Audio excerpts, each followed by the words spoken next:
আসসালামু আলাইকুম। আমি এসেছি টাঙ্গাইল একটি কলেজে। সেখানে সামনে ফুলের বাগান, অনেক রকমের ফুল গাছ এখানে। কিন্তু সব গাছ অবশ্যই ফুল ফুটেনি, আর এখন তেমনও ফুল ফুটেনি। একেকটা গাছে কয়েকটা করে ফুল ফুটেছে। আমি আমি তার সাথে এসেছি, সে কলেজের ভিতরে আছে। এই ফাঁকে আমি গাছের গাছগুলো দেখলাম, ফুলগুলো দেখলাম। অনেক রকমের ফুল এখানে, বিভিন্ন রকমের ফুল ফুটেছে। জবা ফুল আছে এখানে, অনেক রকমের জবা ফুল গাছ আছে। এই ফুলগুলো আমাদের বাড়িতে অনেক ছিল। আমাদের বাড়িতে প্রায় ৮-১০ রকমের জবা ফুল গাছ ছিল। এই জবা ফুলগুলো খুবই ভালো লাগে। আর আমাদের বাড়িতে জবা ফুল, এত রকমের জবা ফুল ফুটতো, সেই ফুলগুলো আমাদের পাশে অনেক হিন্দু ছিল। ভোরবেলায় এসে সেই ফুলগুলো ছিঁড়ে নিয়ে যেত। এখানে গাছে তেমন একটা ফুল নেই, একেকটা গাছে ২-৩টা করে ফুল ফুটেছে।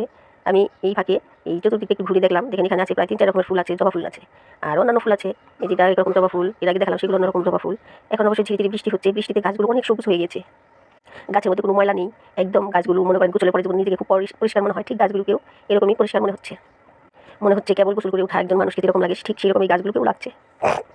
এই বেলি ফুলগুলো আমাদের বাগানে অনেক ছিল। আর এই বেলি ফুলের গ্রানটা এতটাই সুন্দর যে আপনার যখন রাতের বেলায় বাড়িতে প্রচুর ফুলের গ্রানে মন একেবারে ভরে দেয়। ছোটবেলা থেকে আমি ফুলের বাগান করতে খুবই ভালোবাসি, কিন্তু পরিস্থিতির কারণে, বাসা ভাড়া থাকার কারণে আমি ফুল গাছ তেমন বুনতে পারি না। তারপরও আমি বাসায় নিজের কাছে কিছু ফুল গাছ বুনে রাখি।